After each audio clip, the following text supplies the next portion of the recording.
those were different times, man. I swear to God. Like, we were all, everyone back then, God, it's hot. We were all just wild. Like, you know, now, like, we've got, you know, younger, the new crew of Jackass. And dude, this is gnarly. They cannot do what we did back then, because what we did back then was us doing it. Now times are different, and you can't really. You can come in with us and hang out with us, but let's not try to recreate what the things that we used to do, because those things aren't doable anymore. Right. Like, well, especially because, like, here we cut Bam loose because he was, like, you know, still doing what we used to do. Yeah. And now, like, you can't bring in new guys to do that. No. I mean, in the end, let's be real. Like, this is a business, and we have characters in which we play. Sure. But outside of what we do on Jackass, it doesn't have to be like 24/7, 365. We're not. I'm not a jackass. Yeah. It used to be like that, though. And dude, is there anything scarier than the idea of being famous and broke? No, like, literally, probably the scariest thing. It's gnarly. Is to be and the only thing gnarlier than to be famous and broke is to be famous for a bad reason and broke, because then people hate you, and you can't get away from anybody because you're broke. So you're just basically out there, and everyone assumes the minute you become famous or on television that you're rich. I'm like, that's not real. Like, what's real is, like, bills have to be paid, and just because you were on TV or a show or a movie or something doesn't mean that you're rich. And I think there are a lot of people who are famous and broke. Like, it would, like, shock you. Yeah. You know? But like, how could that person not be fucking killing it? And it's just so weird because, like, with having the new guys on Jackass and you know, the new girl, like, you cannot fault Jackass for not giving them, like, tons of money, because the reality is people would line up around the entire fucking world to be in a Jackass movie for free. You know, like, it's like you're handing them a humongous opportunity by inviting them to be a part of Jackass, and you really don't have to pay them a ton of money to do it. But on the flip side of that, when we get these new people in the Jackass movie, we've essentially put them on this huge platform, made them into legitimate celebrities, and now they're in this terrifying fucking position where they really are not financially secure. But we weren't either. Right. Like, we were, you know. That's 100% true. We didn't get paid that way, you know, let's be honest. But, you know, we did what we did, and you look back now, like, you know, like you said, like, you know, Aaron, you have all this real estate. I'm like, well, I bought with the money I made on the first Jackass movie, which was like $65,000 or something. And you got a loan. I got a loan right so there. You didn't buy it with Jackass money. No, dude. So you don't feel bad one bit. It's like, dude, you can make. Dude, you could become a millionaire off of $10,000. Like, you can do anything. Mm-hmm. It's not money that's gonna get you there. Like, be creative.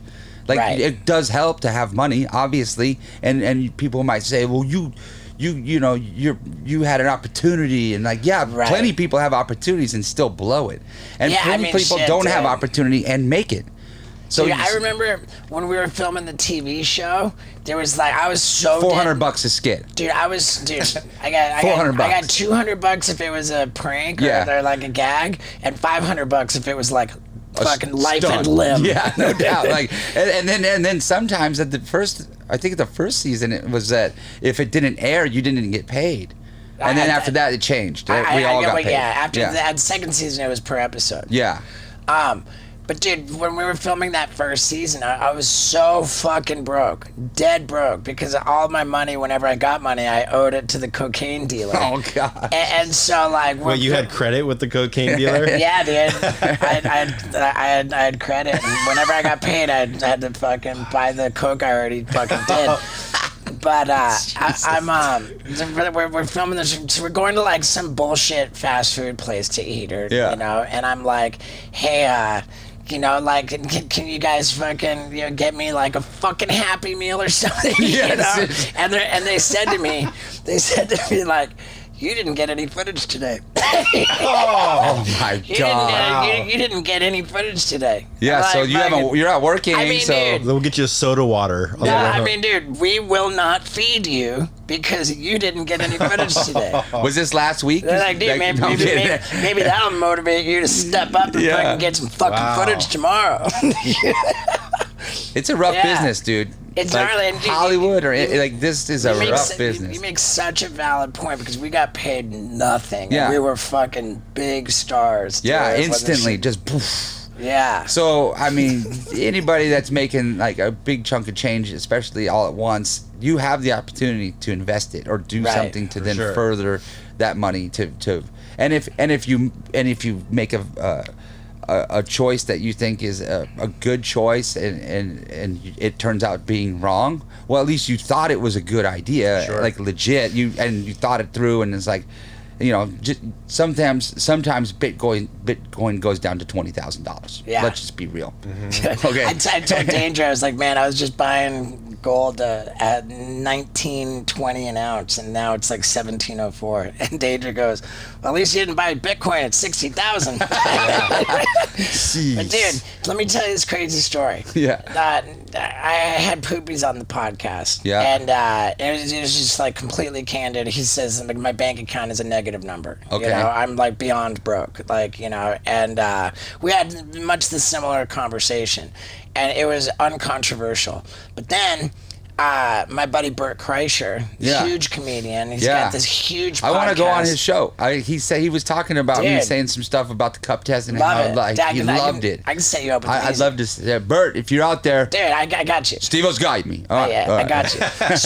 So I'm buddies with Bert Kreischer, and he and Tom Segura, another huge comedian, they do this podcast together, Two Bears in One Cave. Yep. They just cold called me because they were raving about how much they loved the Jackass movie and the new guys. Yeah, I listened to that one.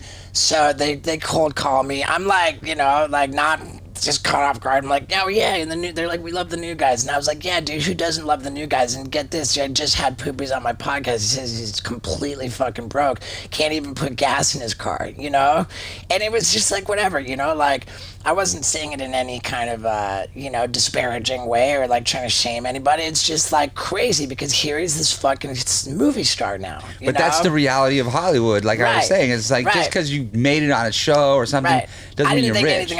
I didn't think anything of it. Then when that podcast came out, well, one of our buddies, and I won't like name him to, you know, give him any grief, but I got this text from one of our buddies, not a cast member, but someone in our world, says, what are you doing going on this big podcast and airing out people's financial things? He's like, well, it's just fucking tacky, and it's like, and I was, he says, we're at the point, you know, in our lives and our careers where we're supposed to be bringing people up, not pushing them down. And I was like, bro, but you're not making fun of his situation. You're trying to like help him along, right? Exactly. But I mean, it is kind of like my response was, dude, what I was like, I wasn't doing that at all. I wasn't trying to push anybody down. If anything, I was trying to like, you know, get his story there, you know, humanize him, help him, you know, like galvanize people in support of him, you know, and it was so crazy because. Then I hear from this guy, Steve Will Do, or no, I hear from Poopies himself. He goes, dude, Steve Will Do It reached out to me. This is so crazy. And I hit up Steve Will Do It saying, man, you hit up Poopies, dude, that was so cool. And Steve Will Do It says to me, dude, I heard you on Two Bears, One Cave, man, and like couldn't believe it. Poopies couldn't put gas in his car. He's like, I just want to do anything I can to help him. So fucking that is why Poopies was just water skiing behind a goddamn helicopter with Steve Will Do It, who's like the biggest guy on fucking YouTube. You know, I love knocking on the industry and saying you suck or help, or like let's be real. You can't fault them. But there's a lot of us, you know, and there's like, you know, in the day there's 10 of us or whatever, and we're all the stars, like, and so. With Jackass, it's hard, but it's that way with the whole industry. It's like, how can I use you the most? With the whole world, all the world's a business. Everybody's trying to fucking get over on everybody else. But not really. There's other industries that people take care of each other and respect each other and love being able to see that other person succeed. Whereas in this industry, it feels like unless you're succeeding yourself, then it doesn't mean anything to you because everyone's very vain. Like everyone wants to be the number one in this industry. For sure. And so it's very hard to have like trust and care, like to trust other people and what they say. And you'll just do whatever, like in that moment. Like it's, like look at us. We were doing it for $400 because we were on MTV and $400 was $400. Right. But looking back now, like we should have got paid a hell of a lot more. They syndicated that stuff day one. Like they've made hundreds of millions off of the TV show. Still cranking. Just try to, think about life as a long game. Like don't think of life being tonight's ripping party. Just remember, try and get a plan, come put it together, be a good person. It'll all work out in the end. Dude. And if it doesn't like work out the way you wanted it to or the way you dreamed it, just find new dreams, find new goals, and never give up and keep going, Dude, the fucking wiser words were never spoken, man. I think that clip was awesome, but not as awesome as my new book, A Hard Kick in the Nuts, What I've Learned from a Lifetime of Terrible Decisions, which is out September 27th, and if you pre-order it right now, you can get the autographed copy. So, get on it, man. Pre-order my book. It's not going to waste your time because I'm proven, dude. New York Times bestseller. My first book's 5-star rated on Amazon. And I have no doubt this one will be too. So get the autographed copy right now by pre-ordering it at stevo.com. Yeah, dude.